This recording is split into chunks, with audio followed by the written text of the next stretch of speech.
Donc, bienvenue à tous et à toutes pour ce webinaire sur le niveau bâtiment basse consommation en rénovation. Comme d'habitude, le webinaire est enregistré.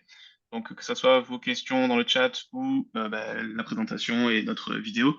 Et vous pourrez la retrouver en replay sur les chaînes YouTube de l'ALEC et de la Maison Énergie Habitat Climat. Le lien vous sera envoyé voilà, dans quelques jours. Euh, voilà, s'il y a des éléments sur lesquels on passe un petit peu rapidement ou que vous n'avez pas forcément toujours compris, vous pourrez les regarder par la suite. Alors, par contre, il y a un écho. Ouais. Il faut vraiment désactiver votre son, tout le monde, en bas à gauche, désactiver l'audio. Je sais qu'après, sur les téléphones, c'est un peu plus compliqué, mais sinon, ça va vraiment être un son. S'il y a un écho pendant toute la présentation, ça va être compliqué. Ok, donc ça, c'est bon. Euh, donc, donc nous, comment on va se présenter ce webinaire? Donc il va y avoir 5 minutes sur les définitions de quoi on parle, BBC Réno, quelles sont les limites, voilà, quelles sont les, les limites de ça. On va parler d'audit et de DPE, puisque c'est ça, comment on définit aussi le BBC, c'est avec ce genre d'outils. On va parler de la gestion de projet, quelles sont les étapes à suivre. Un exemple d'une rénovation BBC avec voilà, un exemple chiffré.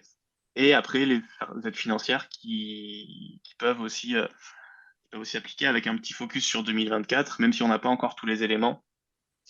On va pouvoir déjà vous donner des informations sur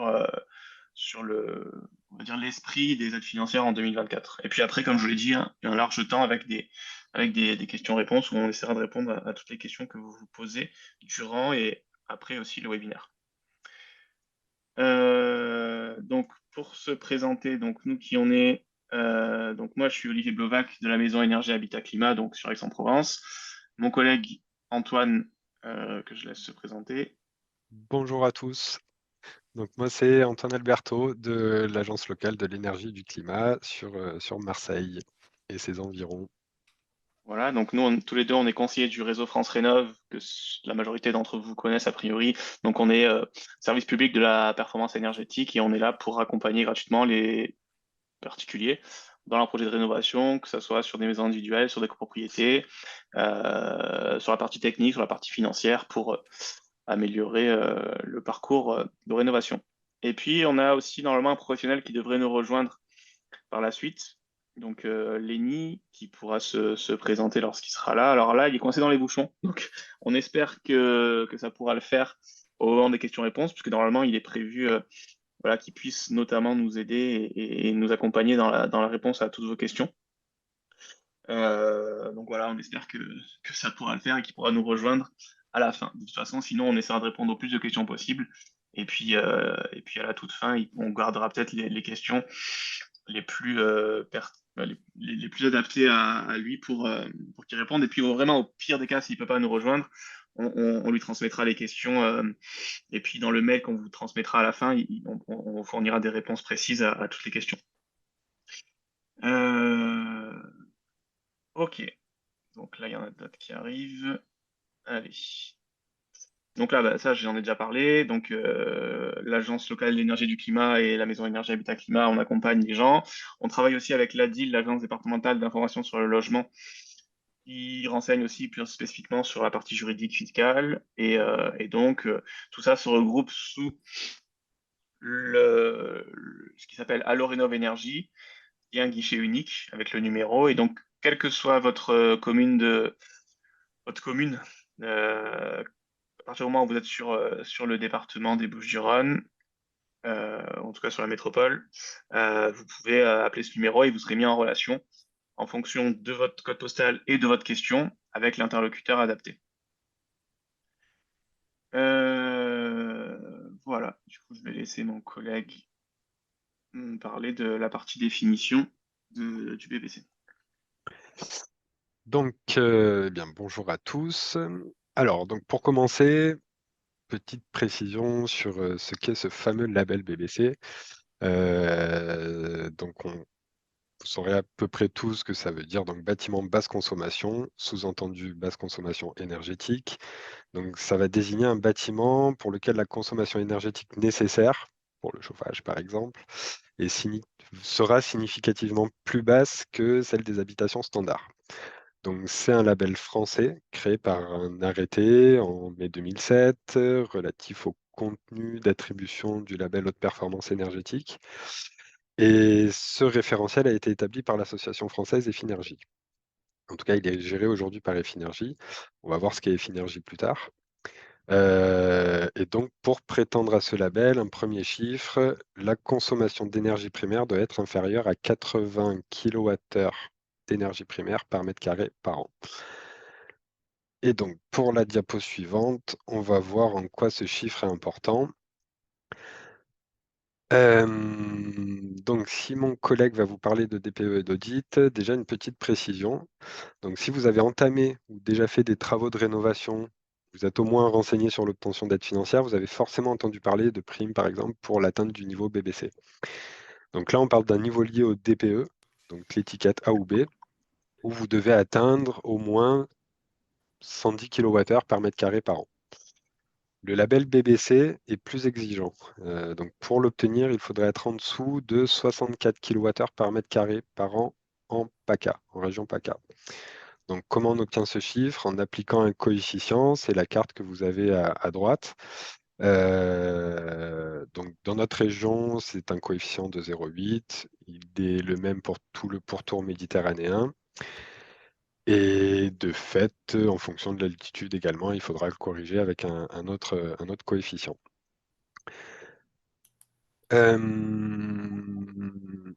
Donc voilà pour ce qui est un petit peu des premiers chiffres.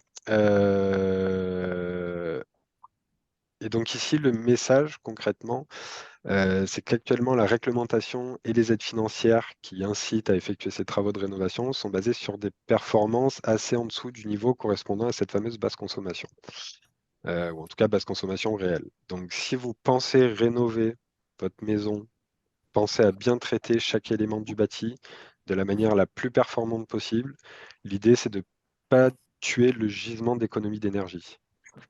C'est plutôt explicite sur ce graphique. Donc sur un bâtiment existant, assez déperditif, on va avoir un gisement potentiel. Et la part perdue peut être assez importante. Et de fait, si demain, dans 5 ans, 10 ans, vous voulez faire d'autres travaux pour atteindre ce fameux niveau, l'objectif, c'est quand même 2050, un parc de logements BBC. Vous aurez perdu cette part de gisement et il peut être compliqué derrière d'atteindre, disons, facilement ces niveaux-là. Donc, tu peux passer à la suivante. Ouais. Est-ce que juste des personnes peuvent nous confirmer que vous nous entendez bien? Parce qu'apparemment, il y a une personne qui ne nous entend pas. Donc, Ah. est-ce que quelqu'un nous entend? Sinon, Oui, oui, oui, oui, on vous ok, entend. parfait. Ok, Enfin, je vous Euh, entends, je vous Ouais, entends. moi je vous entends très bien aussi. Parfait. Bon, parfait. Bon, Oui, je je crois. l'entends parfaitement aussi. Allez, alors je continue. Donc, je vous ai brièvement parlé d'Effinergie. Donc, pour expliquer d'où vient ce label et pour comprendre ce qu'est Effinergie, à ne pas confondre avec EFI, tout court. Donc, ce label a été lancé par l'État en 2009 et repris, donc confié à Effinergie depuis. Et en gros, le label est délivré par des organismes certificateurs indépendants depuis le début des années 2010. Donc Effinergie ne propose pas de certification. Par contre, elle est là pour accompagner la rénovation énergétique. Donc elle va fournir des outils, des ressources et des conseils pour aider les particuliers et les professionnels à concevoir des bâtiments performants. Donc je vous ai mis en exemple quelques logos de labels certificateurs, donc CERCAL, etc. Il y a également CECAMI, prestataire, pour la certification des bâtiments tertiaires. Donc ça, c'était une petite parenthèse. Ensuite, donc, juste pour vous offrir un petit historique autour de ces labels et surtout de la réglementation qui l'accompagne. Donc difficile de tout maîtriser, surtout de tout vous présenter. Mais donc, si les principes de base d'une maison, on va dire efficiente, le mur passif, l'utilisation du soleil, etc., ça devrait remonter a priori à l'Antiquité. Depuis, on bénéficie de savoirs, de matériaux nouveaux, forcément. Donc, avec ces avancées, des bâtiments sobres en énergie, voire passifs, existent, ce que j'ai vu depuis les années 70, en l'occurrence depuis le Canada, qui aurait inspiré le mouvement Passive House, donc venu d'Allemagne dans les années 90, et qui nous offre en fait la première certification d'une maison passive. Mouvement qui a lui-même évidemment inspiré d'autres mouvements. Et donc pour arriver aujourd'hui, aux dernières années, et faire un saut rapide dans le temps, donc on a le label BBC 2005, donc voté en 2007, qui fixait une consommation pour les logements neufs, je précise neufs, de 50 kWh par mètre carré par an. Donc ça depuis 2007. Dans la continuité de ce label, en 2009 est décrété le label BBC Rénovation, mis à jour en 2012, en lien avec la RT 2012, donc la réglementation thermique 2012, qui fixe, elle, une consommation de 80 kWh par mètre carré par an. C'est le fameux chiffre que je vous ai expliqué en tout début de présentation. Donc, depuis 2022, il existe le label BBC-A, plus ambitieux en termes de consommation. On tourne autour de 60 kWh par mètre carré par an en rénovation. Il existe évidemment un label pour les bâtiments tertiaires. Euh, et, euh, et- et- et il existe également un label pour les bâtiments. Les dernières règles applicables sont donc la RE 2020, la réglementation environnementale 2020, et le label BPOS, donc bâtiment à énergie positive. Donc fini le terme thermique, on passe au terme environnement, ce qui veut dire qu'on ne prend plus seulement en compte les consommations, mais aussi le bilan carbone, le cycle de vie des matériaux, etc. On verra peut-être ça un peu plus en détail après. Donc à savoir également que le label BPOS est obligatoire depuis le 1er janvier 2022 pour la construction de bâtiments neufs.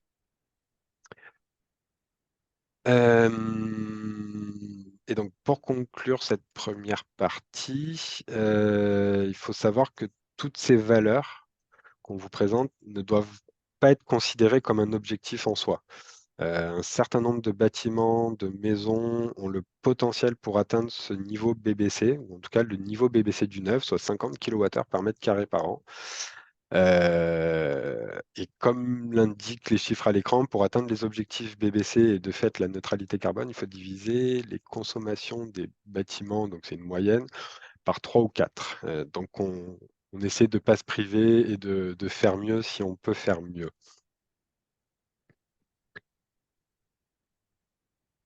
Ok. Alors, moi, je vais enchaîner sur la partie. Donc là, on vous a présenté un peu les chiffres et donc on a parlé pas mal de 80 kWh par mètre carré par an pour définir un peu ce que c'était le BBC. Moi, j'ai envie de. Voilà, si on prend un bâtiment voilà, très performant, comme vous pouvez le voir, qu'on ne le chauffe pas du tout et qu'on a une température à 14 degrés, ben, ce bâtiment, en fait, concrètement, il va consommer moins de 80 kWh par mètre carré par an. Pourtant, est-ce que ça en fait un bâtiment BBC? Ben, non. Pourquoi donc du coup je prends cet exemple-là? C'est pour appuyer sur le fait que ces 80, donc tous les chiffres dont on a parlé, les 64, les 80, les 100, les 50 kWh par mètre carré par an, c'est c'est en théorie, voilà, c'est des calculs théoriques. Et donc, il y a à chaque fois des hypothèses. Donc, on prend un bâtiment et donc on a des hypothèses de consommation. Donc, on va chauffer le bâtiment à une certaine température, on va avoir un certain mode d'occupation. Et donc, tout ça, c'est assez important pour comparer des bâtiments entre eux. Donc, justement, ces hypothèses-là, quelles sont-elles? Donc, la température de consigne, déjà, effectivement, elle est à 19 degrés. Donc, on considère que le bâtiment est chauffé à 19 degrés. Et on considère aussi les apports des occupants. Donc, voilà, c'est des équipements extérieurs. Donc, ces apports-là participent aussi au chauffage par des apports gratuits. il y a 8 zones climatiques différentes. Donc nous, on est en zone H3, c'est la zone la plus considérée comme la plus clémente, donc, avec le climat le plus clément en France. Donc 8 zones climatiques différentes. L'hypothèse, c'est qu'il y a 16 heures par jour d'occupation en semaine et 24 heures le week-end. Et donc, durant ces 8 heures d'inoccupation en semaine, la consigne est à 16 degrés. Donc ça, pour bien comprendre, c'est que voilà, une personne, un bâtiment qui est censé consommer, on va dire, 100 kWh par mètre carré par an, si les occupants ne sont là que un ou deux jours par semaine, ou qui sont moins là, plus là, etc., forcément, ça va changer les chiffres du DPE. Ça va changer les chiffres de leur consommation. Par contre, le DPE, lui, il va toujours rester le même, puisque il y a bien des hypothèses définies et qui sont fixes. Pareil pour le shot sanitaire. En fait, le shot sanitaire, c'est même un petit peu plus compliqué. C'est qu'en fonction de la surface du logement, on définit un nombre moyen d'occupants. Donc, par exemple, si le logement fait entre 0 et 30 mètres carrés, on va définir peut-être une personne. S'il fait entre 30 et 60 mètres carrés, ça va être deux personnes, etc., etc. Et après, en fonction du nombre de personnes qui est défini par la surface, on va définir une quantité d'eau chaude nécessaire. Donc, c'est 56 litres d'eau chaude par jour et par occupant. Donc là, pareil, si on est beaucoup plus, ben, on va consommer beaucoup plus d'eau chaude, mais voilà, c'est l'hypothèse, c'est en fonction des mètres carrés de la surface. Et il n'y a pas de prise en compte du vieillissement des matériaux. Donc voilà, les isolants, que, que les isolants aient été mis l'année dernière ou il y a 20 ans, euh, le logiciel, le calcul ne va pas en tenir compte spécifiquement. Même si en réalité, forcément, il va être un petit peu moins performant s'il y a eu du tassement, s'il y a eu des choses comme ça. Et dernière chose aussi qui est importante de comprendre, c'est ce qu'on appelle le coefficient d'énergie primaire, énergie finale. Tout à l'heure, Antoine en a parlé sur la partie qui disait de ce 80 kWh énergie primaire par mètre carré par an. En fait, ça, je vais rentrer dans le détail, mais c'est qu'en gros, l'électricité, il y a un malus au niveau des DPE, au niveau des audits, au niveau des calculs, qui est un coefficient de 2,3 qui s'applique. Et donc, une même maison, si elle est chauffée avec des radiateurs électriques ou si elle est chauffée avec d'autres systèmes, des chaudières ou autres, des pompes à chaleur, va pas avoir la même note du fait de ce malus d'énergie primaire, énergie finale. Et le DPE tient compte du coup de ce malus, et c'est pour ça que les logements chauffés électriques souvent ont des notes bien plus faibles que les autres logements. Euh, donc ça, c'était pour présenter un peu les hypothèses. Là, du coup, je laisse mon collègue Antoine reprendre cette Ouais. partie-là. Donc, les consommations, les chiffres, c'est bien. Mais à un moment, entrons dans le vif du sujet. Comment on fait? Donc, pour atteindre ce fameux label, donc une maison BBC conçue pour réduire le recours aux énergies primaires, tout en permettant de bénéficier d'un bon confort thermique. Euh, donc pour ça, tous les paramètres doivent être étudiés. On l'a vu, des matériaux bien choisis, en l'occurrence pour leur faible empreinte carbone, leur performance thermique bien sûr, mais aussi jusqu'à la conception bioclimatique, question qu'on verra juste après. Donc, comme en rénovation, on va dire classique, la première question, ce sera l'enveloppe du bâtiment.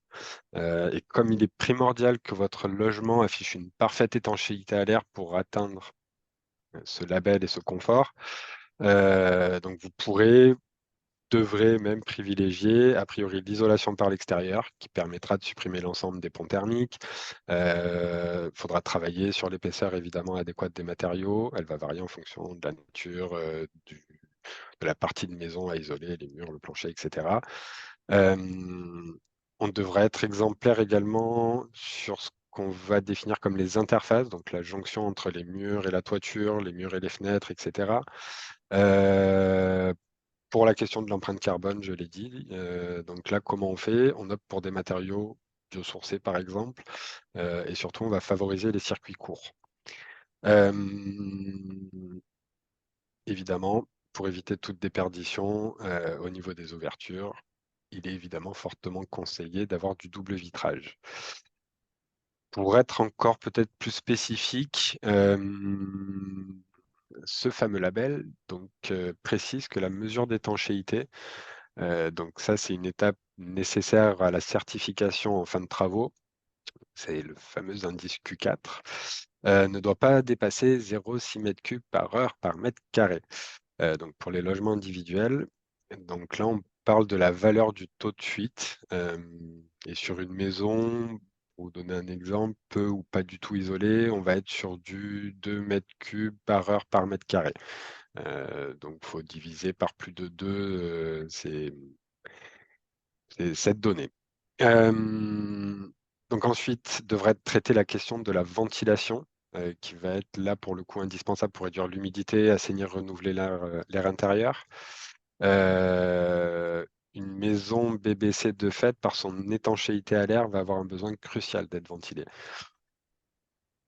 Le problème, c'est que c'est un poste qui va parfois présenter de grandes déperditions énergétiques, ou en tout cas qui va en ramener.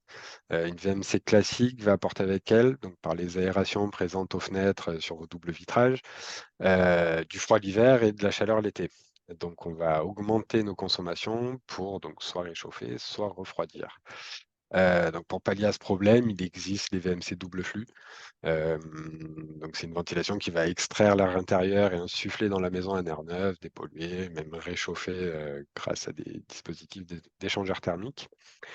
Bon, il faut savoir que dans notre région, on vit plutôt dehors, les fenêtres ouvertes, donc on ne va pas forcément le conseiller même dans des rénovations globales. Donc on se concentrera plutôt sur des éco-gestes comme se protéger la journée, ventiler la nuit. Après, ça peut quand même être un système intéressant, même chez nous. Si par exemple, vous ne pouvez pas ouvrir vos fenêtres pour des questions, je sais pas, de bruit, de sécurité par exemple, ou si vous souhaitez atteindre le statut de maison passive, vous pourrez difficilement vous en passer. Donc, bon, là encore, n'hésitez pas à vous renseigner, à vous faire conseiller, à venir vers nous ou vers d'autres entreprises pour avoir plus d'informations là-dessus. Donc une fois qu'on a traité cette enveloppe et cette ventilation, vient la question du système de chauffage et surtout des énergies renouvelables. Donc une fois que tous ces critères d'étanchéité sont remplis, que l'on a une maison peu consommatrice, on va pouvoir choisir son système de chauffage et mettre à profit de fait les énergies renouvelables. En l'occurrence, le premier qui viendrait à l'esprit, ce serait le solaire. Donc évidemment, le photovoltaïque, si on cumule les besoins en électricité. Pensez également au solaire thermique pour alimenter votre maison en eau chaude sanitaire ou distribuer dans un système de chauffage, sur PAC par exemple. Puis pourquoi pas l'éolien, si vous avez un champ à votre disposition, c'est pratique. L'hydraulique, si vous avez une rivière. Le bois également, si vous optez pour un système de poêle performant, il existe tout un tas de systèmes au bois qui fonctionnent très bien. Et j'en oublie sûrement, mais là aussi, donc chaque projet a ses spécificités. Donc encore une fois, n'hésitez pas à vous faire conseiller. Pour la diapo suivante, donc je parlais de conception bioclimatique en maison passive et je rapproche la maison passive à ce label BBC parce qu'on s'en rapproche fortement. Donc la conception même de la maison va permettre de réduire les besoins en énergie. Donc pour rappeler un petit peu les principes bioclimatiques, on peut en considérer trois, donc la sobriété énergétique, l'harmonie avec l'environnement et le développement durable. Donc pour ça, il faudra prendre en compte le contexte de la parcelle, dans quel climat on vit, quel relief j'ai à ma disposition, la question des vents dominants, etc. C'est évidemment des questions plus faciles, plus évidentes à mettre en œuvre quand on est sur une construction neuve. Mais si par exemple vous êtes en cours d'achat, que vous avez une maison, que vous souhaitez casser des murs pour gagner de la place, ça peut être le moment de réfléchir à la redistribution des pièces. Donc là, on voit l'avant-après, l'ensoleillement donc au sud, on se retrouve avec deux chambres avant côté sud. On arrive à inverser donc toute cette disposition, à rationaliser même la distribution d'eau chaude tout en ne déplaçant pas ce bloc qu'on peut appeler humide. Donc voilà, il y a des choses assez simples à faire pour profiter de cet ensoleillement et de la configuration de nos maisons. On peut recalibrer comment dire, la surface de vitrage. Si trop petit, on agrandit. Si trop grand, on rétrécit. On va considérer pour le vitrage qu'il faut au moins 1/6 de la surface habitable en façade sud, pardon, pour réduire significativement les besoins en chauffage. Donc ensuite, il faudra évidemment penser à la circulation de l'air. Je parlais de VMC, mais il y a aussi la circulation de l'air naturel. Dans nos régions, on va la plupart du temps privilégier ou en tout cas chercher une surventilation nocturne. Sur maison individuelle, il y a des systèmes, donc comme sur le schéma, des puits canadiens. On peut également optimiser l'aspect traversant d'allongement. On peut avoir une maison avec des ouvertures dédiées au sud et rien au nord. C'est dommage. Donc on peut réouvrir au nord et avoir un logement vraiment traversant et qui va privilégier la circulation de l'air. Comme je disais, si vous avez la chance d'avoir un peu de terrain, il est également intéressant de penser à la végétalisation du bâti et de la parcelle, donc avec des espèces adaptées au climat local, feuillage caduc, persistant, etc. Tout ça, c'est des questions qui paraissent anodines, mais qui restent intéressantes. J'ai un bruit très bizarre. Ouais, je vais gérer ça. Hop, normalement c'est bon. Euh, Bon, voilà, en tout cas, c'était quelques principes que je voulais vous présenter et qui vont être quasiment indispensables si on veut s'assurer donc un certain confort en toute saison, au-delà donc des aspects d'isolation, de système de chauffage, de photovoltaïque. Euh, Si on veut s'approcher de la notion de maison passive, il faut penser à tout ça. Hop. Justement, donc si on fait un zoom un peu sur un poste dont on a parlé qui est assez important, sur l'isolation, donc concrètement sur l'isolation, qu'est-ce que ça change le niveau BBC par rapport, on va dire, à une isolation entre guillemets classique? Donc là, on voit sur les différents postes d'isolation, donc les toitures terrasses, les autres toitures, on va dire, donc les toitures, les combles perdus souvent, on va appeler ça combles perdus ou rampants, les murs, les sols sur l'extérieur ou sur terre-plein. En rouge, on va dire, des valeurs, on va dire standards, et ça correspond aussi notamment aux valeurs que l'on va demander pour obtenir les aides financières. Si je prends le cas des murs, les murs, on demande. Donc là, ce que j'ai pas dit, oui, l'échelle, c'est en mètres carrés Kelvin par watt, c'est ce qu'on appelle le R, la résistance thermique. La résistance thermique, qu'est-ce que c'est? Facilement, en fait, il suffit de regarder le- l'unité. En fait, c'est combien de mètres. Si on a une différence de degré, donc de température de 1 degré, donc 1 degré Kelvin ou 1 degré Celsius, peu importe, si on a une différence de 1 degré de part et d'autre d'une paroi, combien il faut de mètres carrés pour qu'il y ait 1 watt qui traverse cette paroi? Donc, avec un R de 10, par exemple, ben, il faut qu'il y ait 10 mètres carrés pour qu'il y ait 1 watt de transfert de chaleur. Avec un R de 1, ben, il suffit de 1 mètre carré pour qu'il y ait 1 watt de transfert de chaleur. Et donc, on cherche à avoir le R le plus grand possible pour réduire les flux de chaleur. Et donc, pour les murs, ce qui est demandé normalement pour les aides financières et ce qui est considéré comme, on va dire, plutôt performant, c'est un R à 3,7 m² Kelvin par watt. Donc, on voit que c'est plutôt dans le rouge parce que en bâtiment basse consommation, avec le label, on va aller chercher des choses plus performantes. On va aller chercher un R pour les murs de 4, 5, 6. Ça se traduit comment? Ça, eh bien, ça se traduit soit en augmentant l'épaisseur de l'isolant que l'on va installer, ou soit en utilisant des isolants qui ont des capacités thermiques, qui ont des conductivités, qui ont des caractéristiques un peu plus performantes. Mais majoritairement, c'est plutôt sur l'épaisseur d'isolant qu'on va jouer que sur la nature des matériaux. Et donc, on va pareil, par exemple, sur les combles perdus, donc enfin, sur les autres toitures, ce qui est marqué entre toitures, on va aller chercher des R jusqu'à 10 qui correspond à une quarantaine de centimètres, voire même entre 40 et 45 centimètres, pour vraiment diminuer très très fortement les déperditions et donc avoir des bâtiments très très performants. Voilà. Donc, je vois qu'il y a des questions. On y répondra à la fin, hein, toutes les questions sur les pompes à chaleur, etc. On y répondra. Mais n'hésitez pas à continuer à poser des questions. Donc, sur un projet, les différentes étapes qu'il faut suivre.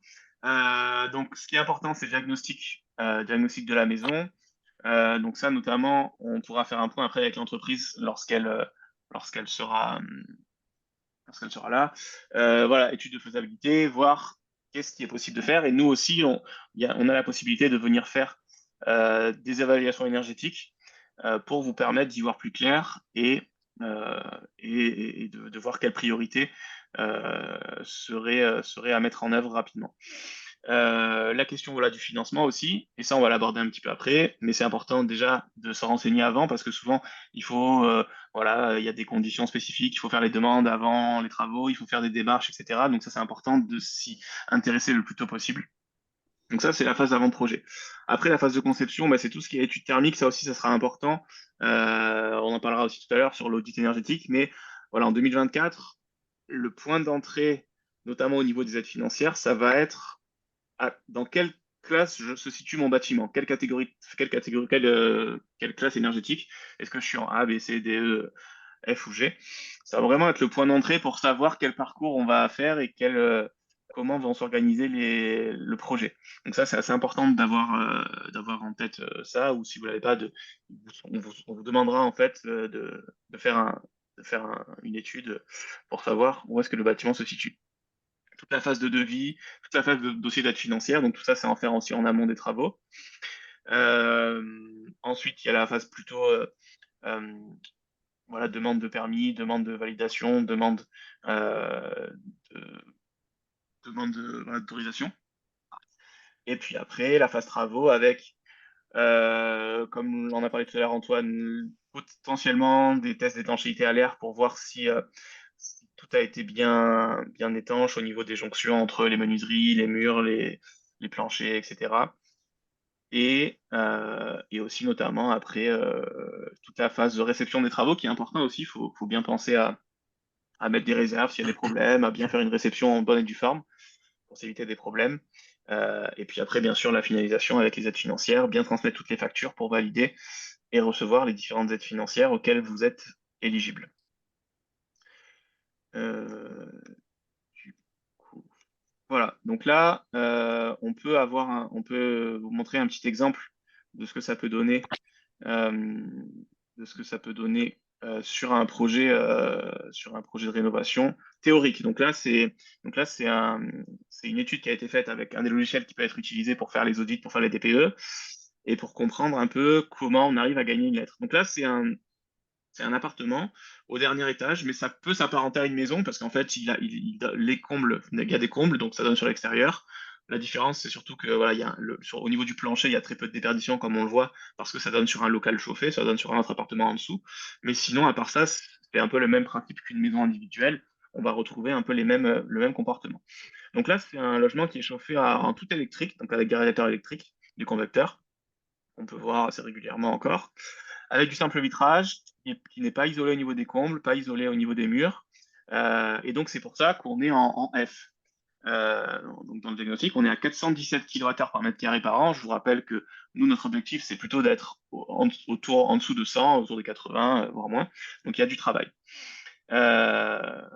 Et donc, ce logement-là, c'est considéré comme une passoire énergétique, puisque les passoires énergétiques, ce sont les logements aujourd'hui qui sont en F ou en G. Et donc, ce logement-là, à partir de 2028, il serait interdit à la location, si tant est que ce logement soit mis en location.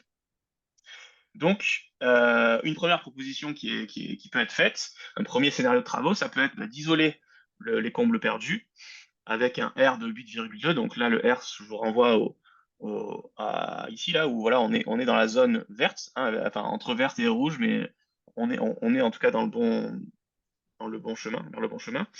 De remplacer les menuiseries par des menuiseries double vitrage performantes et d'installer une ventilation mécanique. Donc, Antoine en a parlé tout à l'heure. Donc là, déjà, on passe de 417 à 250. Donc, on ne divise pas par deux, mais on fait quand même un saut important, puisqu'on passe de F à G, on fait un saut de 2 classes énergétiques. Après, pour aller plus loin, qu'est-ce qu'on peut faire? Donc là, on a joué sur l'enveloppe et sur la ventilation. On peut jouer, bah, du coup, sur. On peut encore améliorer l'enveloppe. On peut isoler les murs. Isoler les murs, donc avec une bonne épaisseur d'isolant. Donc là, on a mis du polystyrène, mais ça peut être n'importe quel isolant biosourcé ou pas. Et là, on gagne encore une classe. On passe de 250 à 140. Donc on est encore. On divise pas encore par deux, mais on gagne aussi au niveau énergétique une classe.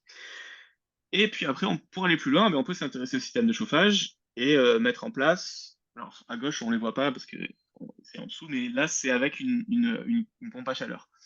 Donc, une pompe à chaleur, soit RR si on est sur une clim réversible, soit une pompe à chaleur RO si on est sur un réseau de chauffage central. Et donc là, on atteint B. Donc, on atteint voilà, les deux étiquettes que l'on a en objectif. Encore une fois, ça ne veut pas dire, là, si on prend, donc on passe de 417 à 94 kWh par mètre carré par an, donc on divise par 4, grosso modo, le gain énergétique, ça ne veut pas dire que les consommations réelles de chauffage et d'eau chaude, etc., vont être divisées par 4, parce que ça va dépendre du mode de vie de chacun. Si la personne avant elle chauffait à 19 et qu'après elle chauffe à 22 parce qu'elle se sent mieux, etc. Si ils sont plus nombreux, moins nombreux, si ils sont moins là, ils partent en vacances, etc., ben forcément ça va changer. Mais en tout cas, en théorie, sur le calcul, on va diviser par 4 les kilowattheures par mètre carré par an de ce logement. Et là, donc du coup, est-ce qu'on est VBC? Ben, si vous avez suivi le début, oui et non. On est VBC parce qu'on a atteint le B, donc qui est au niveau des aides financières, mais on n'a pas le label VBC parce qu'on n'est pas en dessous de 64 kWh par an. Donc voilà, c'est pour ça qu'on a fait ce petit point de définition au début, parce que le VBC, ça peut vouloir dire plusieurs choses. Et là, on est VBC, mais on n'a pas le label VBC. Euh, voilà. Sur la partie aide financière, alors là, on va vous parler des aides financières sur 2024. On va essayer de vous expliquer le principe de 2024. Donc 2024, il y aura deux parcours possibles. Soit il y aura un parcours qui est appelé accompagné, où il faudra se faire accompagner par une structure qui sera ce qu'on appelle mon accompagnateur rénov, donc une structure d'accompagnement, on vous en parlera juste après. Et la condition, c'est de faire un saut d'au moins 2 classes énergétiques. Donc si on part comme dans notre exemple juste avant de F, pardon, eh ben, il faut atteindre au moins D pour valider le parcours accompagné. Donc là, l'exemple, c'est un couple sans enfants qui sont dans une maison en G et qui, après la rénovation, atteignent D. Donc ils font un saut de 3 classes. Donc les travaux, ils ont une isolation des murs, une pompe à chaleur, une isolation de la toiture et une ventilation pour le flux. Pour un coût total de travaux de un peu plus de 50 000 euros. En 2023, avec les aides actuelles, ils auraient eu à peu près 20 000 euros d'aide financière. Et en 2024, les aides financières, a priori, augmentent de 50%, en fait, ils passent de 20 000 à 30 000 euros. Parce que les aides financières sont augmentées, notamment lorsqu'on va passer par ce parcours accompagné et lorsqu'on va faire du coup ce saut de 2 ou 3 classes énergétiques. Donc là, c'est un exemple. Après, il y en a d'autres. Il y a d'autres exemples qu'on pourra vous présenter si vous nous contactez, ou voilà, qu'on pourra faire surtout par rapport à votre situation là, parce que chaque situation est différente et selon les revenus, selon la classe énergétique, selon les types de travaux déjà faits, etc. C'est différent. Mais ce qu'il faut retenir, c'est que le parcours accompagné, donc avec un saut de classe énergétique important, va amener des financements assez importants a priori en 2024. Ce qu'on doit dire aussi, c'est qu'on n'a pas encore tous les détails parce que c'est encore en discussion, il n'y a pas de texte vraiment qui est sorti. Donc il peut y avoir encore certains détails qui nous ont échappé, ou en tout cas qui ne sont pas encore détaillés. Donc il faudra bien attendre début 2024 pour bien faire ses calculs et bien avoir ça, mais en résumé, c'est que la rénovation globale BBC ou pas, mais en tout cas avec une atteinte de moins de 2 classes, permet d'avoir des financements assez importants. Ce qu'on peut voir aussi, c'est justement ça. Alors, sans rentrer dans le détail, donc ça, c'est sur le parcours accompagné. Vous voyez les pourcentages d'aide financière dans le tableau. Le TMO, MO, INT et SUP, donc ça, c'est les catégories de ressources. Selon vos ressources, vous allez être dans des catégories de ressources, donc soit très modeste, intermédiaire ou supérieure. Et vous voyez après, ici à gauche, selon le nombre de sauts de classe que vous allez faire, eh bien, vous allez avoir des pourcentages d'aide financière assez importants, donc de 30 à 80% du montant des travaux, selon votre revenu fiscal de référence et selon le nombre de sauts de classe que vous allez faire. Et donc, c'est quand même assez important comme financement. Et voilà, mais les conditions, ce qu'il faut bien retenir, c'est qu'il faut avoir un DPE déjà avant les travaux. Il faut que les travaux amènent un saut de classe d'au moins 2 étiquettes. Il faut au moins il faut des travaux, voilà, sur l'isolation Et la et, ventilation. et la ventilation. Ouais. Et après, vous avez les conditions un peu qui sont listées ici.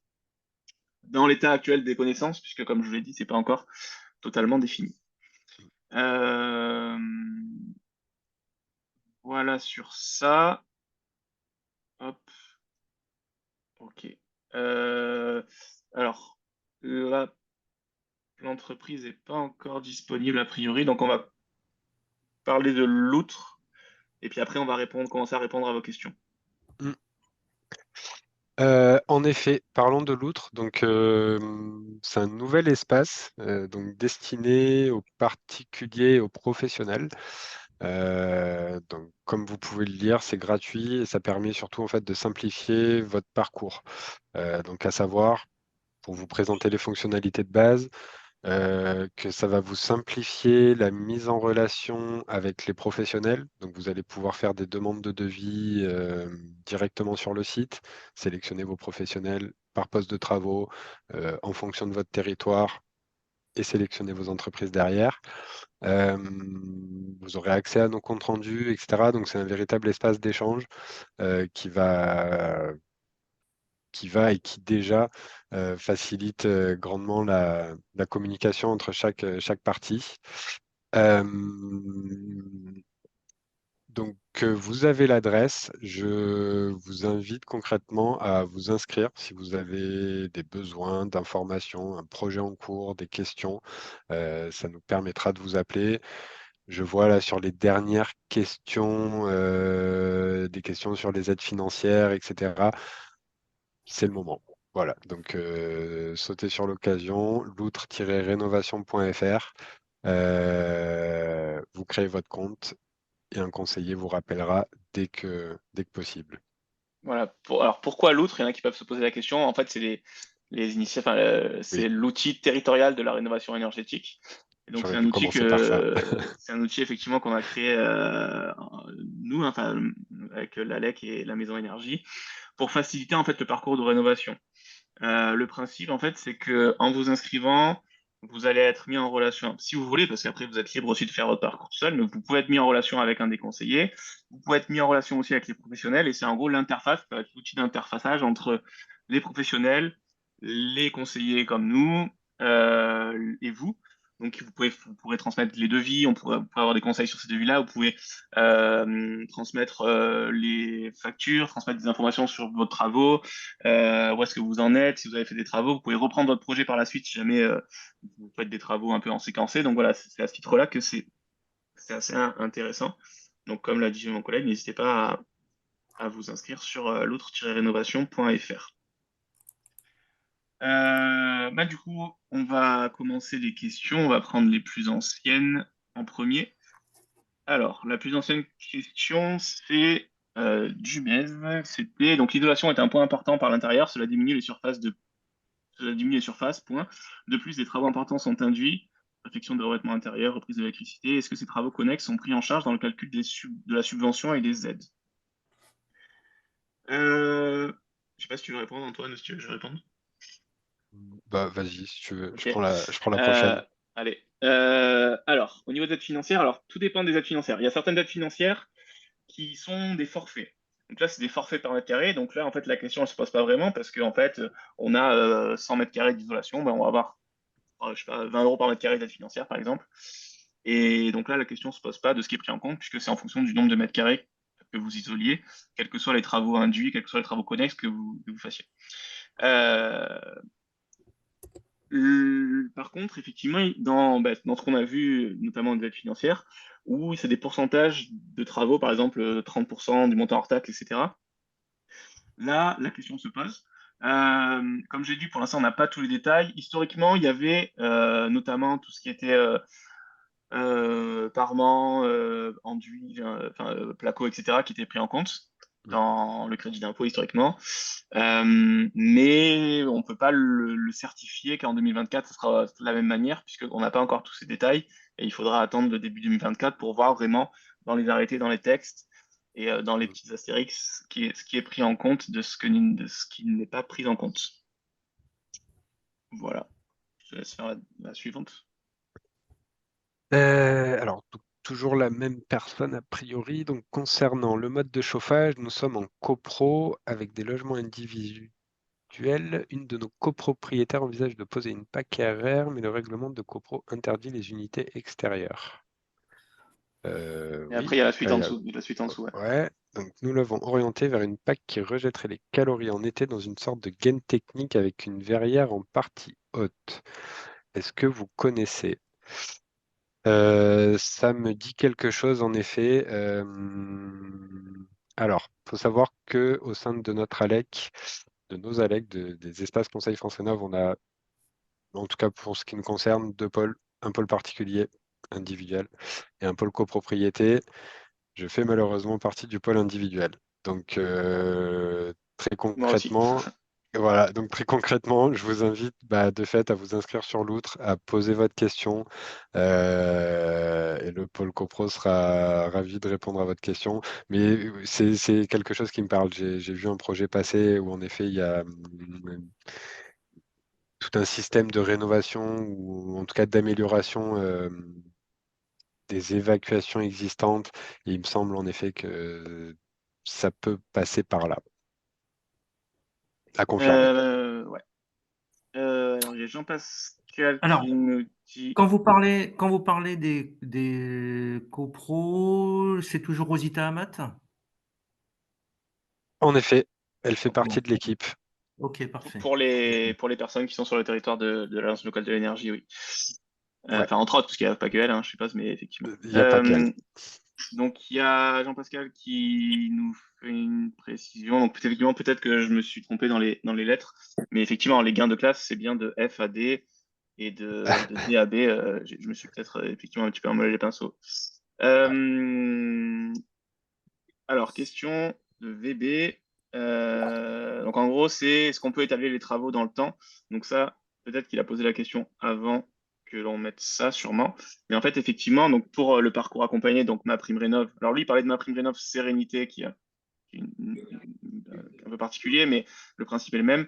Effectivement, vous avez 3 ans, voire même 3 ans et demi, si vous avez vous pouvez avoir une prolongation pour, à partir du moment où les travaux enfin,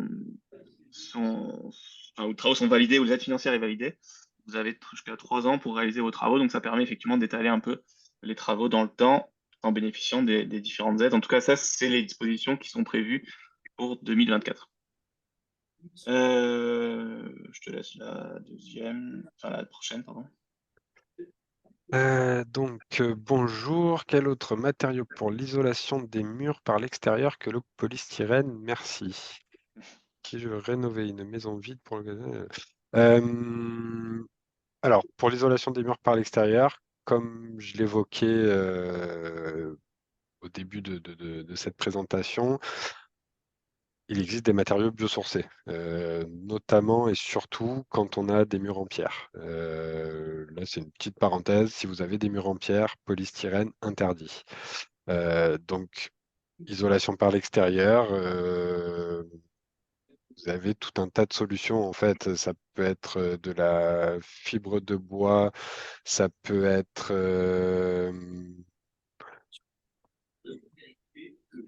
là, je parlais, alors c'est pas vraiment un isolant, mais ça peut être même des correcteurs thermiques. Si vous avez déjà, par exemple, une isolation par l'intérieur, que l'isolation par l'extérieur est trop coûteuse, vous pouvez ajouter, par exemple, un correcteur thermique, un enduit chaud chanvre ou des choses comme ça.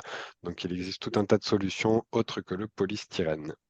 Et effectivement, en isolation par l'extérieur, en biosourcé, majoritairement, des fibres de bois qui sont Ouais, à haute densité qui sont installées, ouais, qui répondent à pas mal de contraintes de cette isolation thermique par l'extérieur et qui ont un bilan environnemental assez intéressant. ouais. Où trouve-t-on les coordonnées des techniciens de l'ANA pour se faire accompagner? Je suis de Arles et j'essaie d'avoir la Dream par téléphone, mais j'arrive pas à avoir quelqu'un. Alors, Arles, c'est un peu particulier parce que c'est Je pas crois que c'est vraiment dans le le, territoire. Je crois que c'est je crois que c'est directement le en région. Coffort. C'est le Coffort 83, il me semble, Arles. Non? Non, non, 83, non. Ah oui, non. Arles, c'est dans le 13, Eh oui. non, Arles, c'est sur la région. Mais Euh, autrefois, le coordonnées de l'ANA, en fait, l'ANA, ça dépend ça peut être il peut y avoir un opérateur défini, dédié. Donc, c'est peut-être la Dream 13 dans ce cas-là, mais je sais pas parce que c'est pas vraiment notre territoire. Oui, ça peut être en diffus et là, vous pouvez contacter tous les opérateurs. Mais en sachant qu'en 2024, en fait, ça va être modifié, cette notion d'opérateur ANA, puisqu'en fait, ils vont tous être ce qu'on appelle mon accompagnateur Rénov, donc le MAR aussi, vous verrez pas souvent cet acronyme MAR, donc mon accompagnateur Rénov. Et donc, euh, et donc ça sera eux qu'il faudra contacter. Il y aura plus a priori de marché unique avec un seul opérateur, mais ce sera ouvert aux différents accompagnateurs Rénov labellisés dans le territoire. Et pour avoir cette liste-là, pour l'instant, elle n'est pas disponible, puisque là, les entreprises sont en train de se faire labelliser mon accompagnateur Rénov. Mais a priori, à début 2024, il y aura un annuaire directement en ligne où vous pourrez rechercher les entreprises mon accompagnateur Rénov autour de chez vous. Si je fais mes travaux en janvier 2024, j'aurai droit à des aides de 2024 ou 2023. A priori, plutôt 2024. Souvent, ils laissent des petits délais si on a commencé les demandes d'aide financière en 2023. Si on a fait des devis, signé des devis, tout ça en 2023, il laisse la possibilité d'obtenir 2023. Mais dans le cas qu'on vous a présenté, c'est souvent plus intéressant. Ça sera a priori plus intéressant les aides 2024 que 2023. Ça part dans de rares cas. Donc, à mon avis, il vaut mieux que vous bénéficiez des aides de 2024. L'autre fait le lien avec les aides du conseil départemental et municipal. Alors, département, oui. Euh, municipal, les aides communales, ça dépend parce qu'on n'a pas toujours les informations. Déjà, il y en a assez rarement des aides pour la rénovation énergétique au niveau communal, parce que c'est surtout des aides au niveau de la rénovation de façade, etc., des centres anciens. Donc, quand on a l'info, effectivement, on la donne, mais c'est plus complexe. L'autre va donner des informations surtout sur les aides nationales, sur les aides régionales, départementales, ce qui est Ouais, c'est ce que déjà pas j'allais mal. dire, parce que là, de fait, si je comprends la question de faire le lien, l'outre ne fait pas vraiment le lien avec les espaces de demande d'aide. Donc, il y a un site internet par, par aide financière auquel vous serez éligible. Donc là, derrière, on est là pour vous guider, vous envoyer les liens de connexion, etc. et les étapes à suivre. Mais l'outre ne fera pas le lien directement. Vous ne ferez pas vos demandes d'aide sur l'outre. Ça, Par par contre, contre, vous du coup, pourrez poser toutes vos questions. voilà, vous pourrez poser toutes vos questions. Vous pourrez charger, comme je disais, les devis. Vous aurez une interface pour communiquer avec nous, avec les entreprises éventuellement. Vous aurez un lien privilégié avec les différents acteurs de votre projet. Par contre, après, pour les demandes, effectivement, il faudra se rendre sur les différents sites des locaux, enfin en tout cas des aides financières locales. Pour la durée, il Ouais. faut avoir fait faire des devis, valider tous les devis avant de commencer les travaux. On peut commencer par le chauffage, faire les travaux, puis faire le devis de la toiture et faire la toiture, etc. Euh, alors, il faut faire une demande avant les travaux parce que en fait, lors de la demande, on a l'état initial du logement.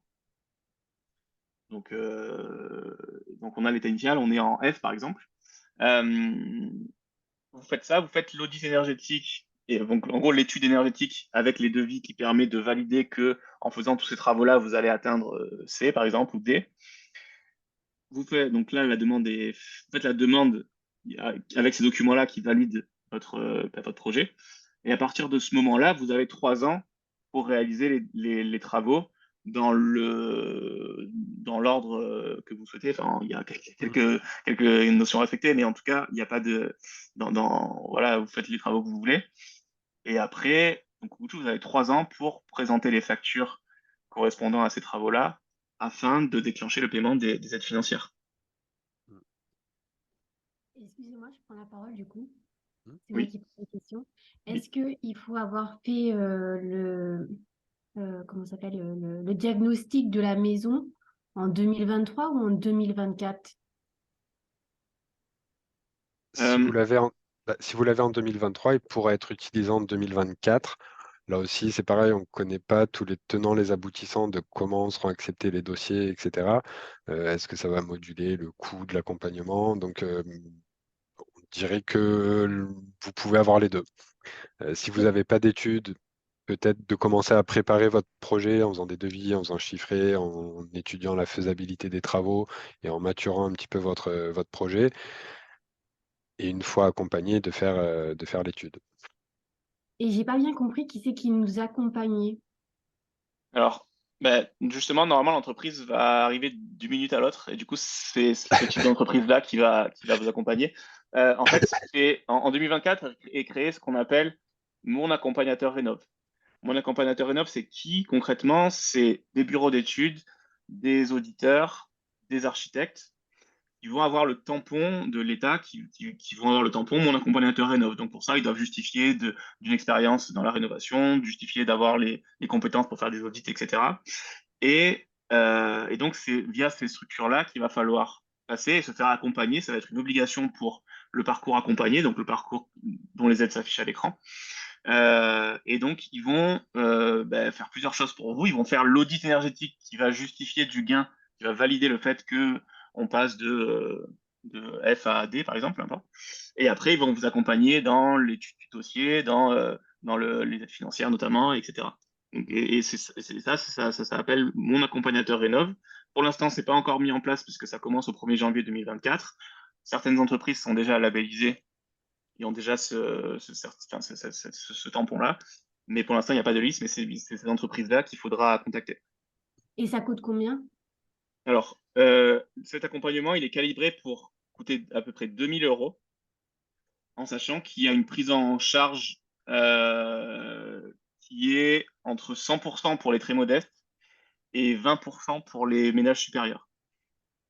Ouais, il y Donc a pour les une très erreur modestes, là ça coûte rien. Ah non, pardon. Non, ouais, c'est Oui. pour les très modestes, donc pour ceux qui sont sous un certain plafond de ressources, c'est totalement pris en charge. Pour les modestes, je crois que c'est pris en charge à 80% ou 60%, je ne sais plus exactement. Pour les intermédiaires, c'est pris en charge à 40 ou 50%. Et pour les supérieurs, c'est pris en charge à 20%. Donc effectivement, c'est un coût assez important, brut. Par contre, ça permet déjà d'être accompagné, d'y voir plus clair, et aussi, bien sûr, d'avoir les aides financières qui figurent là, qui sont sur des montants assez importants. Mais voilà, on ne fait pas ça juste pour changer les fenêtres, si je force le trait. On fait ça lorsqu'on a un projet vraiment global de rénovation qui permet d'atteindre un saut de classe énergétique. Je sais pas si c'est Merci. plus clair. Ouais. Euh, donc, ça c'est bon. Les travaux doivent débuter dans le délai d'1 an à partir de quel événement? Le paiement de l'audit, l'accompagnement. Non, a priori, c'est le dépôt du dossier. Alors, soit le dépôt, soit la validation du dossier. On n'a pas encore le détail, mais c'est au moment de. Voilà, c'est la notification de la Oui, demande. j'imagine difficilement que ce soit à la signature de l'engagement avec mon accompagnateur rénov. Ce sera probablement Non, à la non, ouais. validation du dossier, validation du projet, etc. Donc, une fois que je parlais de maturation, une fois que l'ensemble des postes de travaux sont définis, etc., que vous lancez votre dossier, c'est là où les travaux doivent débuter dans un délai d'1 an. Donc ça, pourra-t-on avoir le PPP, le PowerPoint? Oui, c'est envoyé après par mail et vous avez le replay aussi, comme je vous disais, enfin le lien pour le replay sur les différentes chaînes YouTube. Ouais. Alors l'autre ne connaît pas ma commune Saint-Martin-de-Crau. parce que c'est pas sur la métropole. Ouais. Bah là, du coup, je parlais du Cofort 83. Je crois que Saint-Martin-de-Crau, ce Non, sera le toujours pas. Cofort. C'est toujours pas? Pas Saint-Martin-de-Crau. 83, Saint-Martin-de-Crau, c'est sur les Bouches-du-Rhône. Toujours dans le même coin, Ah ouais? Arles et tout ça. Ouais. Mais non, c'est ça. Après, on pourra vous transmettre les infos de qui s'occupe de vous. Je pense que c'est en région directement, mais on vous transmettra les infos. Que signifient dans le tableau les aides MPR? Alors, MPR, c'est ma prime rénov. Euh, Aujourd'hui, ma prime rénov, ça Ça existe veut dire depuis quoi déjà? 2-3 ans. Euh, et en fait, historiquement, c'est ce qui a remplacé le crédit d'impôt. Avant, il y avait un crédit d'impôt pour les aides financières. Enfin, au niveau national, en tout cas, l'aide financière principale, c'était un crédit d'impôt. On déclarait les travaux qu'on avait faits, on avait sur les impôts, enfin, on avait une déduction ou un crédit d'impôt qui nous était remboursé. Depuis 2020 ou 2021, ça a été remplacé par ma prime rénov. Le but initial, c'est que ça soit plus simple et que ça permette d'avoir l'aide financière plus rapidement. Puisque avant, il fallait attendre l'année suivante pour déclarer les travaux et donc recevoir l'aide financière après. Alors que là, le principe, c'est de faire la demande au moment des travaux, d'envoyer la facture et de recevoir la prime sous un délai raisonnable. Euh, et donc, Ouais. ma prime rénov, en Et- 2024, dis-moi, vas-y. Ah, non, tu passais à la Non, non, seconde je sais, question? j'ai juste ma prime rénov en 2024, Ah, va faire partie de l'aide, enfin, en tout cas, va être une composante forte de l'aide financière qui figure sur le tableau, donc des 80, des 60, des 45 ou des 30% là. Euh, Ça va être une des aides financières, mais voilà, c'est ma prime rénov, en gros, c'est l'État qui finance, c'est l'aide financière majoritaire de l'État. bon, après, ouais. Question Écrêtement, ça veut dire suivante. quoi? Écrêtement, ça veut dire que ben, C'est le montant l'aide total des financière travaux. l'aide financière est plafonnée et limitée au pourcentage qui figure sur le tableau. Donc, si on prend le cas de la deuxième catégorie modeste, 80%, et ben en fait, on est limité à 80% les aides financières ne peuvent pas représenter plus de 80% du montant des travaux. Voilà. Donc, Monsieur Nivet est arrivé, a priori. Je sais pas si il nous entend. Ah,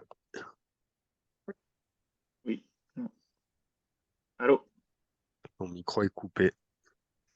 Oui, Donc, bonsoir, je sais pas si vous oui, m'entendez. bonsoir, oui, Ah, parfait. bonsoir. Excusez-moi pour le retard, vraiment Euh, désolé. donc, ben, peut-être une question pour déjà résumer un peu, et pendant ce temps, les gens qui sont dans le chat, vous pouvez poser vos questions. Peut-être une question, pourquoi faire appel à votre... déjà, vous présenter un peu la structure et pourquoi faire appel à votre structure, quels sont les avantages, quelles sont les choses que vous pouvez apporter dans des projets de rénovation. Ok, oui, alors donc l'ENI, donc on est une structure qui font de l'accompagnement pour du particulier dans le cadre de la rénovation énergétique, que ce soit aussi bien pour du particulier occupant, propriétaire occupant, propriétaire bailleur ou même dans les copropriétés. Et nous, en fait, on va accompagner vraiment dans tout le projet de la rénovation énergétique, que ce soit aussi bien au niveau de l'étude thermique dans un premier temps, que dans la demande de différentes subventions auprès de l'ANA, du département, de la région, des C2E. Voilà, on va s'occuper d'obtenir un maximum d'aide et de faire monter les dossiers pour vous. Et on vous accompagnera aussi dans une assistance technique, en fait, aussi pendant la phase des travaux, pour s'assurer que les préconisations qu'on aurait faites dans une étude thermique, dans un premier temps, soient bien respectées par les artisans et que tout soit bien coordonné à ce niveau-là. Voilà, c'est pour faire simple et pour faire concis. Voilà, donc en gros, si on reprend, on regarde les étapes un peu qu'on a listées tout à l'heure, Mm. ben, ça intervient un peu à toutes les étapes en fait, puisque c'est le diagnostic, l'étude de faisabilité, l'accompagnement, donc avant le projet. Après, il y a la partie étude thermique, choix des travaux, aide financière, la partie validation du projet, la partie aussi au Exactement. niveau des travaux, les visites de chantier, tout ça. Donc à ce titre-là, ça peut être intéressant. Enfin, déjà, ça C'est peut être ça. intéressant et en plus, ça sera aussi pour les projets en rénovation globale, ça sera obligatoire via mon accompagnateur rénov. Tout à fait. Aujourd'hui, on est opérateur conseil habilité par l'ANA et demain, on sera accompagnateur rénov en 2024.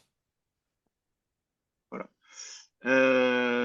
Donc, comment faire pour gagner l'aide DPE en copropriété si elle ne fait pas de travaux énergétiques? Je vais peut-être laisser répondre Lenny, même si Bah, premier si là, on on va fait en pas profiter. Si on ne fait pas de travaux énergétiques, ça va être compliqué de gagner 2 lettres. Surtout que si la question est orientée par rapport au système de chauffage, avant de changer tout système de chauffage, on va quand même privilégier une isolation thermique, avant de pouvoir, changer les systèmes. Donc, c'est un peu compliqué comme ça. Alors, il y a une question. Quel est le montant de votre intervention, un fixe ou un pourcentage sur les travaux? C'est peut-être un peu Alors, technique, je tout, sais pas. non, pour être tout à fait honnête là-dessus, en fait, tout dépendra des revenus du client. L'idée, c'est quand même que le client ait un minimum de reste à charge dans son projet de rénovation. Donc, quand on est sur des revenus très modestes et modestes, on est sur un forfait. Après, quand on est sur des revenus plus importants en catégorie supérieure et intermédiaire, effectivement, là, ça va être un pourcentage du coût des travaux. Et du coup, encore une fois, je répète par rapport à ce que j'ai dit tout à l'heure, sur mon accompagnateur rénov, donc qui sera, on va dire, la norme, en tout cas, important 2024, pour les très modestes, c'est pris cette intervention-là est prise en charge à 100% Tout à via fait. les aides financières.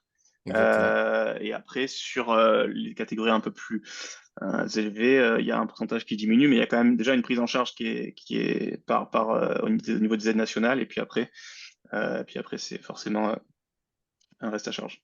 Oui, et puis Euh, le reste à charge qu'aura le client par rapport à notre prestation, ce sera vraiment une petite quote-part par rapport au coût, on va dire, de l'ensemble global de l'opération, quoi. Donc ça ne changera pas grand-chose au projet de rénovation du client, si ce n'est qu'il sera un peu plus serein et un peu plus tranquille pendant son projet. Alors, où s'adresser pour faire établir le premier bilan énergétique et quel est le coût moyen? Alors on va devoir faire des audits énergétiques. Donc, le coût moyen d'un audit énergétique, il va varier en fonction de l'auditeur. On va dire qu'en ce moment, sur le marché, on va trouver des audits énergétiques qui vont aller de 800 jusqu'à 1 500 € à peu près. Ça va dépendre de la taille du bien, ça va dépendre de la taille du logement. Si c'est une maison individuelle, si c'est de la copropriété, ça peut être beaucoup plus cher. Donc, ça va varier au niveau de l'auditeur énergétique et de la taille du bien. Du coup, il y a une remarque sur le coût. Donc, pour 2 000 €, si vous intervenez à toutes les phases, je ne vois pas comment vous faites. Bon? J'ai pas entendu la question. Pour 2 000 €, du coup, il revient sur le coût de mon accompagnateur rénov. Si vous intervenez à toutes les phases dont on a parlé, je ne vois pas comment vous faites. Alors, ce qu'il faut savoir, c'est que l'accompagnateur rénov, c'est de l'assistance à maîtrise d'ouvrage. Il ne faut pas confondre avec la maîtrise d'œuvre, hein. On n'est pas des conducteurs de travaux. On va vraiment vous assister, c'est-à-dire vous nous donner du conseil sur toutes ces différentes phases-là. Mais pour autant, on ne va pas être, par exemple, sur le chantier, on ne va pas être présent à chaque fois que l'artisan vient sur place. On va s'assurer que les travaux soient faits dans l'ordre. Je ne sais pas, imaginons qu'on ait une VMC à poser, une isolation des combles. On va s'assurer que tout soit fait dans l'ordre, que l'artisan vienne d'abord poser la VMC avant d'isoler les combles, voilà ce genre de choses et s'assurer qu'ils respectent bien, on va dire les DTU classiques, les règles de l'art, au niveau de la pose. Mais on ne sera pas conducteur de travaux, donc on ne sera pas présent non plus, tous les jours sur site, quoi. L'idée, c'est vraiment de l'accompagner et d'être présent si jamais il y a une question au niveau du client. C'est ça. Là, en fait, ce qu'on vous a présenté, c'est vraiment sur un projet global, toutes les phases. Après, c'est pas l'accompagnateur rénov qui va gérer toutes les lignes. Il Oui. va pouvoir intervenir ponctuellement sur un peu toutes les étapes, mais c'est pas lui On va vous qui va assister. être. Par exemple, là, je prends l'étape du permis de construire. Bien évidemment, c'est pas l'accompagnateur rénov qui va faire le permis de construire. Par contre, il va peut-être vous mettre, être là pendant les rendez-vous avec l'architecte, s'assurer que tout se passe bien. Voilà, il est vraiment là en tant que soutien, de support. C'est vraiment une assistance. Donc, il y a une remarque pour un appartement 30 mètres carrés, coût 180 €. Alors, je pense que là, vous On faites parle de un. DPE, C'est ça, vous à mon faites. avis. Mais c'est peut-être aussi notre faute parce qu'on ne l'a pas vraiment expliqué. En fait, il y a plusieurs mêmes types de diagnostics, mais le premier niveau, c'est le DPE, le diagnostic de performance énergétique, celui qui est obligatoire pour la vente et la location avec les étiquettes énergie, c'est le dont on a l'habitude de voir. Et ça, effectivement, c'est dans cet ordre de grandeur-là, on va dire entre 100 et 200, voire 300 €, selon la surface. Ce qui est évoqué, ce qui est obligatoire pour valider les aides financières au niveau de la rénovation accompagnée, c'est pas un DPE, c'est un audit énergétique. C'est beaucoup plus précis, beaucoup plus détaillé, beaucoup plus voilà, important. Et ça amène beaucoup plus de scénarios, des préconisations de travaux. Il y a des calculs de temps de retour sur investissement, de gains énergétiques, etc., etc. Et ça, ce coût-là, c'est le coût qui a été évoqué par Monsieur Nivet. C'est plus effectivement entre 800 et 1000, 1500 euros selon la taille, selon la structure, selon etc. Qui fait la maîtrise d'œuvre? Un archi. Alors, qui fait la maîtrise d'œuvre en archi? Bah, si vous avez les moyens d'avoir quelqu'un qui fait de la maîtrise d'œuvre, effectivement, vous pouvez prendre un architecte.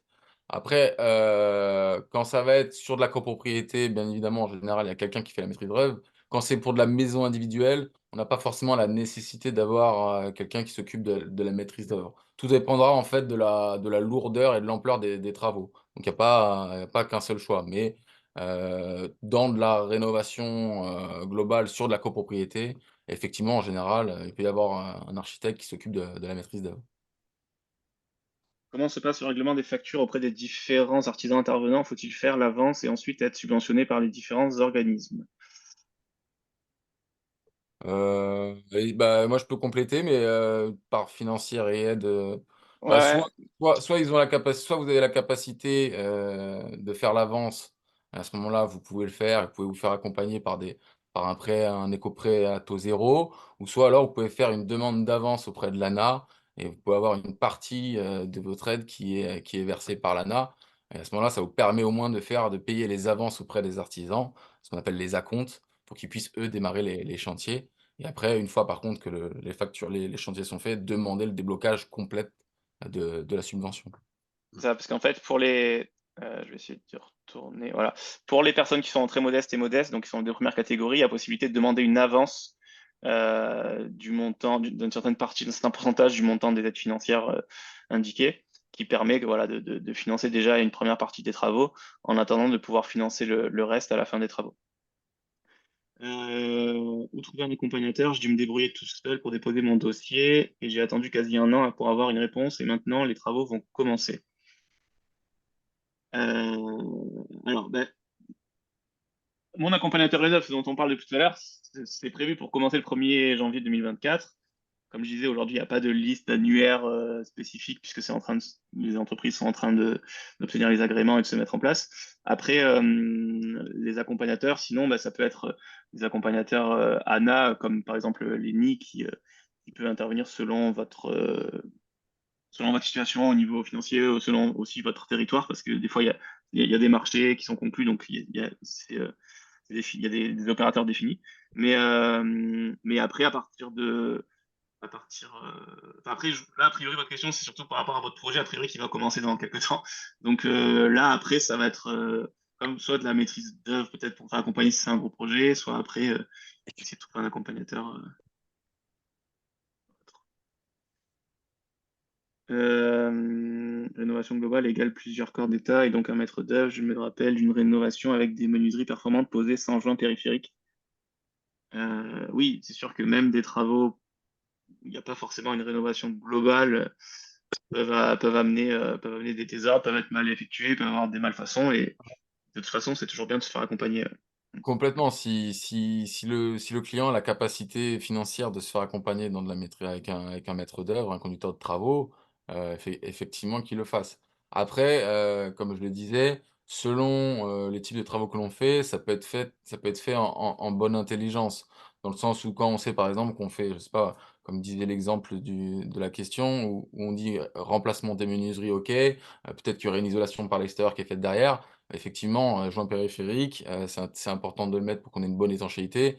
Mais si on met justement au fait accompli les artisans, justement, le poseur de menuiserie et celui qui fait l'isolation par l'extérieur, si on les rencontre, qu'on leur parle, qu'on leur explique le projet, ce où on veut arriver, en général, ces artisans-là sont compétents, sont à l'écoute et il n'y a pas de raison qu'ils ne soient pas en capacité de le faire, sans pour autant que vous soyez obligé de faire un petit peu, entre guillemets, du flicage. Si c'est fait en bonne intelligence avec des gens compétents, il y a pas forcément l'utilité d'avoir un maître d'œuvre, sachant que si on peut le faire, autant le prendre, mais c'est vrai que ça rajoute un coût supplémentaire sur un projet.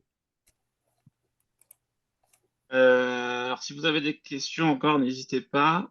On peut encore en prendre encore quelques-unes. Alors, Oui, c'est moi qui ai posé la question des fenêtres, oui, là. oui. C'est quand même un des grands poseurs de fenêtres nationaux, une chaîne qui fait de la réclame à la télé, là. Donc, c'est pas Mmh. un petit, hein, qui fait ce travail de cochon, là, hein. Ouais, après, c'est pas toujours effectivement les plus grosses entreprises qui ont les. Enfin, après, tout dépend, mais c'est vrai que c'est pas forcément toujours les plus grosses entreprises qui font Bon, le travail le plus soigné.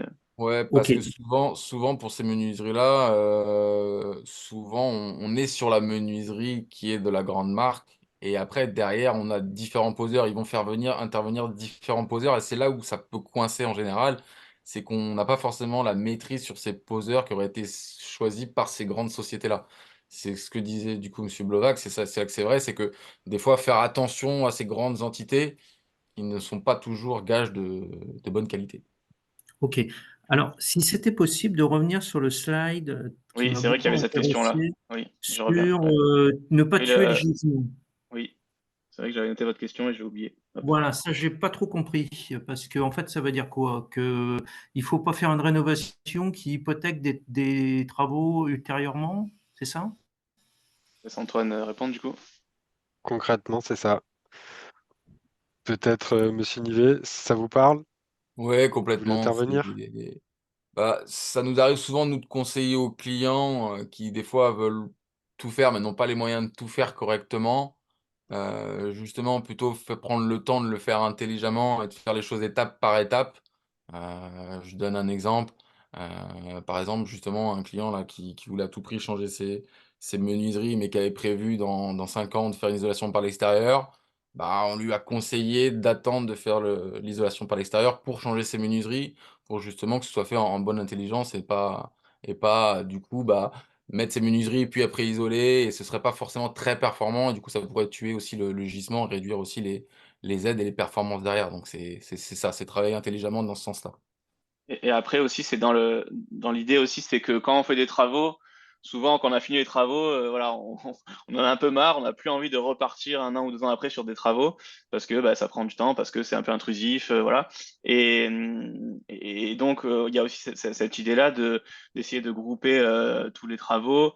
Parce qu'on sait on sait très bien que voilà, on va pas faire des travaux tous les ans et que c'est un peu plus compliqué. Sur cette question-là, sur ce sujet-là, il y a une étude qui a été faite, justement, je vous la mettrai après dans le mail que je vous enverrai, justement, typiquement sur le nombre d'étapes enfin, le nombre d'étapes maximum qu'il faut pour une rénovation globale et les conditions pour que la rénovation par étape puisse amener à une rénovation BBC. Et c'est quand même des conditions assez nombreuses. Et donc, je pourrais vous le mettre aussi pour que vous puissiez regarder un petit peu de quoi il est question sur ce slide-là. Oui, je crois que j'ai vu une question. Comment faire alors pour ces poseurs? Ah oui, c'est encore sur la question de la pose des menuiseries. Monsieur Nivet a une réponse. Comment faire, quelle est la question par rapport aux Ben, en poseurs? fait, c'est toujours par rapport aux poseurs, par rapport aux menuiseries qui n'ont pas été mal posées. Comment C'est faire une du coup par rapport à malfaçon, ouais. ces poseurs? Une fois que c'est fait Des ou astuces? Non, je pense avant. Est-ce qu'il y a des astuces ou bah, des recommandations, des points de vigilance à avoir? ouais, les points de vigilance. Après, c'est justement aussi le rôle de l'accompagnateur à ce niveau-là. C'est qui, justement, quand on pose des menuiseries, il y a des règles de l'art à respecter. Et justement, avoir une bonne étanchéité à l'air, c'est ce qui est le plus important. Donc, peut-être dans un premier temps, par rapport à l'artisan, dans un premier temps, leur faire part de votre connaissance, dans le sens où oui, c'est important de faire attention à cette étanchéité à l'air. Ça pourra déjà, bah, un peu les alerter en se disant: «Le client sait de quoi il parle, donc nous aussi on sera vigilants à ce que ce soit bien fait» et à être présent le jour où les menuiseries sont posées et s'assurer que les compribandes sont bien posées, ce genre de choses. Après, c'est sûr que c'est des notions techniques que n'importe quel particulier ne peut pas avoir, mais c'est aussi un peu le rôle, heu, que pourrait avoir l'accompagnateur. Nous, par exemple, on passe pas tous les jours sur le chantier, mais sur certains points, par exemple sur la pose des menuiseries, en général, on va essayer de passer, sur le chantier à ce moment-là pour, voilà, bah, pour être sûr que ce soit bien fait et que l'artisan respecte bien ce pourquoi il s'est engagé. Il y a peut-être aussi la question de la sous-traitance où voilà, faut faire attention. La sous-traitance, c'est pas mal utilisé dans ce type de travaux, mais ça peut être voilà, un point de vigilance à essayer déjà de savoir si ça va être des sous-traitants ou l'entreprise directement qui va poser. Normalement, ça doit être indiqué sur le devis. Et puis essayer en tout cas, c'est un point de vigilance sur ça. Voilà, après, il y a des choses qui, entre guillemets, ne trompent pas, hein. Alors, c'est pas forcément vrai pour tout le monde, hein, mais un artisan qui est disponible du jour au lendemain et qui peut venir vous poser menuiserie d'une semaine à l'autre, c'est que, bon, bah, il peut peut-être y avoir une interrogation sur comment ça se fait que cet artisan-là est disponible, sachant que les artisans qu'il y a autour de nous en ce moment qui travaillent chez certains de nos clients, on se rend compte qu'ils ne sont pas disponibles avant 7, 8 semaines, voire plus selon les artisans. Donc ouais, il y a des petits points qui peuvent des fois aussi vous alerter sur la compétence ou non de l'artisan, quoi. Et du coup, en complément, vous pouvez aussi nous transmettre les devis, comme on l'a dit au début, soit via l'outre, soit via un contact que vous pouvez avoir avec nous, pour qu'on puisse vous accompagner, vous aider dans l'analyse, dans le choix, dans les points de vigilance à avoir pour essayer de réduire au plus ce risque-là. Une auditrice, et on va prendre la dernière question, puisqu'après je vois le temps qui passe. Une auditrice m'avait proposé dans une des solutions un système de récupérateur sur eau grise proposé par une startup aixoise, mais je ne vois nulle part mention de cette solution novatrice pour les aides. Est-ce que ça peut poser problème si je choisis cette solution plutôt qu'un chauffe-eau thermodynamique qui me reviendrait plus cher? Ça a coupé sur le En un fait, c'est récupérateur. un système de récupération sur eau grise, de récupérateur sur eau grise euh, pour l'eau chaude, en fait. Ouais, ouais, ouais, je vois. Alors, je j'ai pas eu l'occasion, moi, de voir ça chez mes clients dernièrement. Bah, Est-ce que après, je pense que, en fait, si je comprends bien la question, c'est que est-ce que ça peut la pénaliser dans l'audit énergétique de cette solution? Donc déjà, il faut que dans l'audit énergétique, il y ait cette solution disponible. Je pense que c'est le cas, mais à voir si elle est, s'il y a déjà, elle est caractérisée, on va dire, comme dans la base de données des audits énergétiques. Et puis après, si elle est caractérisée, bah, si elle est suffisamment performante, il n'y a pas de raison que ça vous pénalise. En fait, ouais, la seule question que j'aurais, pardon, je vous coupe, c'est est-ce que l'ANA ne mettrait pas son veto sur un produit qui n'est pas forcément, enfin, pas reconnu, mais homologué pour ouais, les aides? C'est ça, moi, c'est la seule question que je me pose, quoi. ça ne semble pas, MJ, ça ne semble pas, ça ne semble pas caractérisé. Oui, c'est ça. C'est que le problème, c'est que si c'est pas caractérisé, l'auditeur, il va soit devoir mettre quelque chose par défaut qui sera a priori moins performant que le système en question, soit soit je sais pas comment il va faire l'auditeur, mais effectivement, si c'est pas caractérisé parce que c'est en développement ou c'est parce que c'est pas encore vraiment à échelle industrielle ou voilà, effectivement, ça peut être un risque.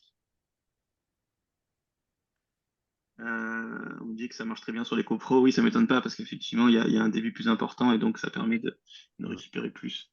C'est proposé dans l'audit. Ok. Bah alors, si c'est dans la base de données, ça doit être, doit y avoir des performances qui permettent d'atteindre ça. Après, l'eau chaude sanitaire, ça reste un poste qui est pas forcément prioritaire, en tout cas, qui représente pas forcément une part très importante dans les logements à rénover, parce que c'est souvent les postes sur le chauffage, sur l'isolation. Donc, donc après, ça devrait pas non plus vous pénaliser énormément euh, par rapport à la partie isolation, chauffage et autres. Euh, voilà. Donc merci à tous d'avoir été là. Comme je vous disais, on vous transmettra les liens, la petite étude dont je vous ai parlé, le lien vers le PowerPoint et le lien YouTube pour le replay. Vous aurez aussi les différentes coordonnées des intervenants. Et puis voilà, on se retrouve comme d'habitude tous les mois à peu près pour les différents webinaires qui vont s'organiser par la suite. Vous recevrez tous les invitations pour pouvoir y participer. Je remercie Monsieur Nivet d'avoir pu participer Bah, et d'avoir merci, pu désolé répondre aux encore différentes pour le questions. retard, hein, j'étais au plus vite, malheureusement. Pas de problème. Merci à tous, bonne soirée et puis peut-être à bientôt sur un prochain webinaire. Et vous n'avez pas reçu les diapos? Oui, c'est normal, on va vous les envoyer sûrement début de semaine Dans les prochaine, jours le temps qui qu'on viennent, prépare ouais. le mail. Ouais, le temps qu'on prépare le mail, qu'on mette les différents liens dont on a parlé et voilà. Et qu'on attende aussi d'avoir mis sur YouTube le lien en replay pour vous envoyer un mail complet. Ah, les autres diapos des autres webinaires, ok.